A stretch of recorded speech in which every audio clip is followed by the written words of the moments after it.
Assalamualaikum warahmatullahi wabarakatuh. Nama saya Jaka Andi Maulana dari Prodi Agribisnis semester 3. Pada video kali ini saya akan membahas mengenai tema pertanian Indonesia dan beberapa permasalahan yang ada. Jadi untuk lebih jelasnya mengenai tema pada video kali ini, untuk lebih memperdalam lagi apa sih permasalahan pertanian di Indonesia itu seperti apa, bagaimana pertanian di Indonesia sekarang. Ya, untuk lebih jelasnya kita dengarkan penjelasan dari rekan saya Bani Furqon Ismail berikut ini. Assalamualaikum warahmatullahi wabarakatuh. Nama saya Bani Furqon Ismail, nomor induk 422190009, Agri semester 3.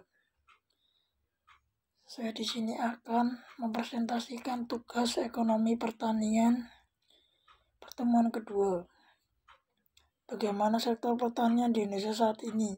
Indonesia dalam kondisi saat ini masih berusaha meningkatkan produktivitas sektor pertaniannya, terutama tanaman pangan sebagai pendukung swasembada berkelanjutan melalui peningkatan produksi beras nasional. Tahun 2017 produksi padi mengalami pertumbuhan yaitu sekitar 2,56% dibanding tahun sebelumnya. Peningkatan terjadi karena terus dikembangkan sistem irigasi sawah.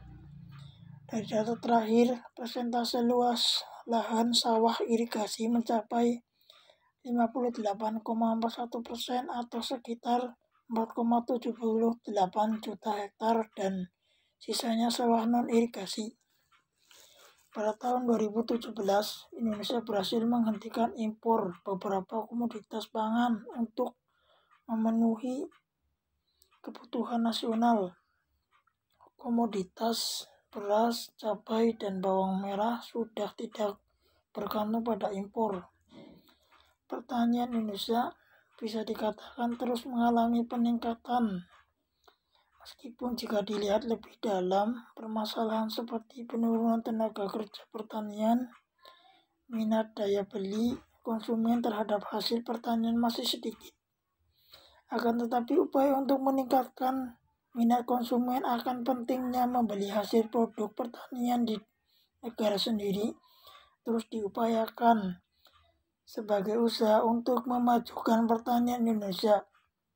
Upaya yang dilakukan meminta dukungan dan menjalin kerjasama antara petani dan pemerintah agar pertanian Indonesia semakin maju. Terima kasih penjelasan dari Mas Bani. Untuk lebih jelas lagi, untuk lebih dalam lagi kita mempelajari tentang permasalahan apa saja yang ada pada pertanian Indonesia, tentang pertanian Indonesia ya tentunya. Untuk lebih jelas lagi kita dengarkan lagi penjelasan dari yang akan dijelaskan oleh Mas Seril sekarang. Kepadanya dipersilakan. Assalamualaikum warahmatullahi wabarakatuh. Perkenalkan, nama saya Januar Seril Pratama dari jurusan Agribisnis semester 3. Ingin menjelaskan tentang permasalahan meningkatkan produktivitas pertanian modern. Di sini saya yang pertama-tama akan menjelaskan tentang permasalahan teknologi di sektor pertanian, yaitu mempunyai kendala yang cukup beragam, dari mulai rendahnya tingkat pendidikan sebagai besar petani dan pelaku agribisnis di pedesaan. Terus juga yang kedua itu kendala oleh keterbatasan modal, sehingga petani tidak sepenuhnya dapat membeli dan memanfaatkan teknologi yang sudah ada. Nah, di sini juga terbatasnya teknologi di tempat atau lokasi pedesaan ini sangat berpengaruh terhadap produktivitas atau komoditas pertanian pada umumnya, sehingga belum tercapai optimal pemanfaatan sumber daya lahan yang sebenarnya berpotensi untuk memberikan hasil yang lebih banyak atau lebih baik. Nah, Rendahnya produktivitas lahan ini ditandai oleh besarnya senjang hasil yang diperoleh atau di tingkat petani dan hasil di tingkat penelitian itu berbeda. Nah, di sini juga ada 3 komponen teknologi yang menyebabkan rendahnya produktivitas pertanian, yaitu 1. Teknologi budidaya yang masih rendah. 2. Penggunaan teknologi yang kurang sesuai dengan kondisi lahan atau lokalita. Nah, yang ketiga, masih besarnya kehilangan hasil setelah panen. Nah, di sini juga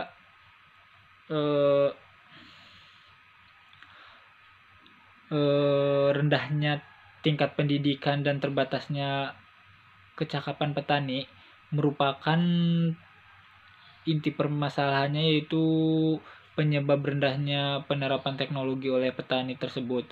Sedangkan terbatasnya teknologi berupa varietas lokalita dan besarnya kehilangan saat panen dan pasca panen merupakan indikator yang masih lemahnya pembinaan kepada petani serta minimnya peran daerah dalam menghasilkan teknologi. Oleh sebab itu, pengembangan sumber daya di sektor pertanian sangat perlu untuk dilaksanakan, karena ke depan sektor ini masih menjadi salah satu andalan ekonomi di daerah pedesaan yang cukup penting. Nah, untuk solusinya mungkin dari saya itu untuk nanti setelah lulus mahasiswa itu atau sudah bekerja itu sering mensosialisasikan pentingnya teknologi untuk pertanian, agar petani-petani yang di desa juga itu paham, agar bisa mengerti pentingnya teknologi untuk pertanian, agar supaya petani atau produktivitas pertanian di daerah pedesaan itu bisa lebih maju lagi, agar tidak tertinggal oleh negara-negara lain, agar Indonesia juga bisa bersaing dalam perekonomian pertanian. Nah, jadi kesimpulannya itu nanti setelah lulus mahasiswa harus sering bersosialisasi tentang pentingnya teknologi pertanian, agar masyarakat itu yang tidak berpendidikan paham pentingnya tentang teknologi pertanian, agar bisa meningkatkan hasil produktivitas pertanian. Sekian dan terima kasih. Dari beberapa penjelasan video yang telah dijelaskan tadi oleh rekan saya Bani Furqan Ismail dan Januar Sheryl Pratama, dapat ditarik kesimpulan bahwasanya yang pertama adalah Indonesia itu sebenarnya masih pada perkembangan pertanian. Jadi pertanian Indonesia itu masih pada perkembangan menuju swasembada pangan. Dan yang kedua, sebenarnya pertanian pada kenyataannya itu mengalami peningkatan, yaitu terlihat pada tahun 2017 Indonesia itu mengalami stop impor beras, cabai, dan bawang. Itu adalah sebuah prestasi bagi pertanian Indonesia.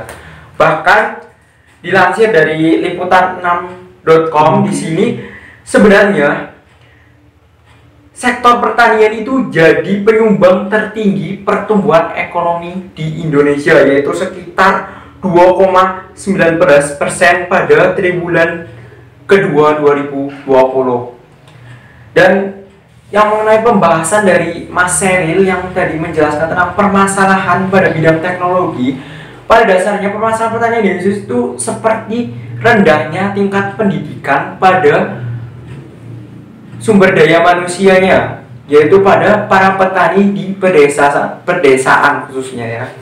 Dan keterbatasan teknologi yang ada itu dapat menyebabkan pertanian Indonesia itu, jika dibandingkan negara-negara maju, pertanian Indonesia masih lemah. Setelah semua yang kita bahas di sini, saya akan menyampaikan beberapa solusi atau dari yang saya ambil dari pemikiran-pemikiran yang telah menjelaskan dari rekan saya tadi, yaitu ada Januar Arsyad Pratama dan Bani Furqan Ismail. Yang pertama adalah mahasiswa harus ikut serta secara intensif mensosialisasikan mengenai pertanian yang lebih maju. Jadi sebagai mahasiswa kita harus ikut serta dalam pembangunan pertanian di Indonesia, khususnya kita menjangkau petani-petani di desa seperti yang telah disampaikan oleh rekan saya Januar Arsyad Pratama. Yang kedua, seharusnya teknologi dan kebijakan pemerintah harus lebih tepat sasaran.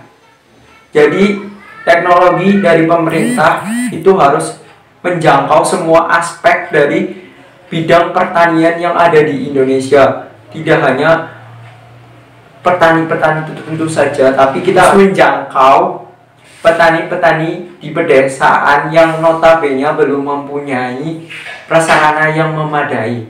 Dan yang ketiga, petani dan pemerintah sudah seharusnya saling bersinergi untuk mewujudkan pertanian Indonesia yang semakin maju.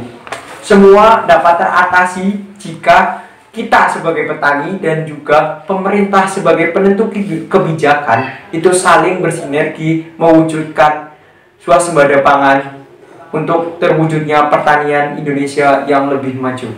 Terima kasih. Begitu penjelasan dari kelompok saya. Apabila ada salah-salah kata dalam menjelaskan, kami mohon maaf. Wabillahi taufiq wal hidayah. Wassalamualaikum warahmatullahi wabarakatuh.